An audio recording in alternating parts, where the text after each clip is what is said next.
Welcome to Menopausal Province dito sa Lasak City na kung saan daghag chismosa magkayusa ang mga libakira pag may kumbira. Charot lang. Hi mga kanagkarag, sa pagsikat ng araw, bagong umaga, bagong pag-asa. Eto na nga, tulog pa ang aking mga kapitbahay, si Kuragan Pasta ng Banhaa, nagyaw-yaw para sa Pangkabuhayan Showcase. Ito yung lugar na kung saan diri ko unang namiga, diri ko unang nagbiga-biga. Pero laban nga lang dahil ganyan talaga ang buhay, wither-wither lang, parang Lasak City, malayo sa sibilisasyon. Pero eto, nagkakaisa pa rin ang mga tao at nagsusumikap para sa magandang kinabukasan. Ang mga kapitbahay ko'y mababait at this is Menopausal Province. Agang-aga.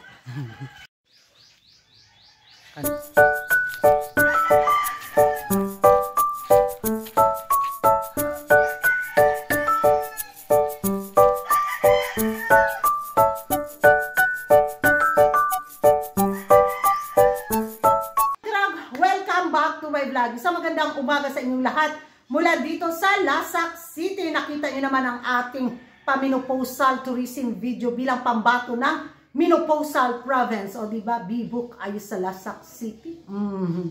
So nung makita ko yung mga pa-tourism video ng mga kandidata, mga karag-karag, ang masasabi ko lang talaga, winner lahat ng mga kandidata. Nagusbam ako sa ganda ng Pilipinas. Grabe, kung may datong at latoy lang talaga si Kuragan, sarap puntahan ng mga bawat probinsya bitaw dito sa Pilipinas at makita yung ganda ng bansa natin. Kaso nga wala tayo datong, walay pera si Kuragan. Maong mag-vlog na lang ko para makasapi ko para sa Pangkabuhayan Showcase. Baka sa susunod na mga taon makapagpasyal ako Dahil mula nung dumating ako sa abroad, mga karag-karag, hanggang Lasak City lang talaga ako at Pagadian City.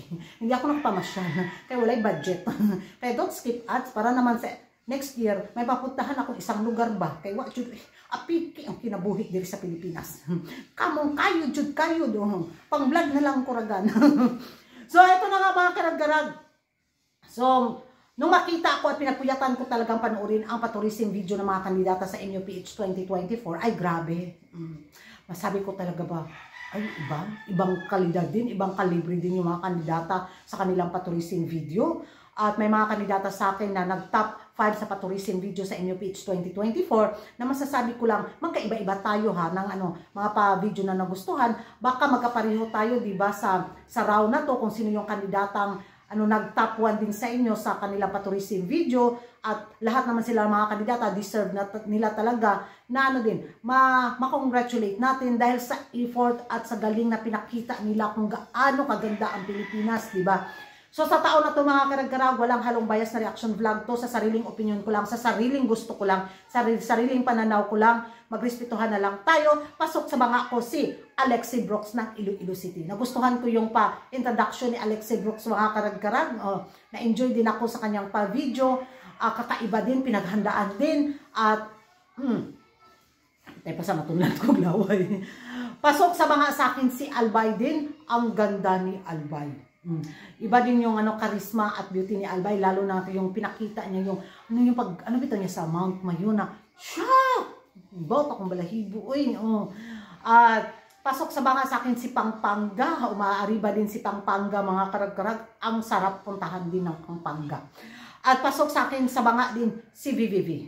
Kakaiba yung pa-video ni VVV, naaliw ako sa banding niya ng kanyang mama. Aura-aura lang. Diba ganon? At isa sa nag-top 1 sa akin mga karag-karag sa taon na to sa pa-tourism video ng mga kandidata sa MUPH 2024. Walang iba, ibigay ko talaga ang corona at ang round na to. Wagi para sa akin si Atisa Manalo. Bakit si Atisa Manalo yung napili ko mga karag-karag na top 1 sa akin sa MUPH 2024? Dahil alam mo yung tourism video na maaliw kang panuorin, yung hindi ka antok na makikinig, yung mga pagano na mga pasistema galore. Tapos, na-enjoy ko talaga yung pa-video ni Atisa Manalo. Sarap pa niyang panoorin, good vibes, para bang ang sarap puntahan ng Quezon Province sa kanyang pa-tourism video na more on energy. Yun yung nakikita ko sa kanyang pa-tourism video.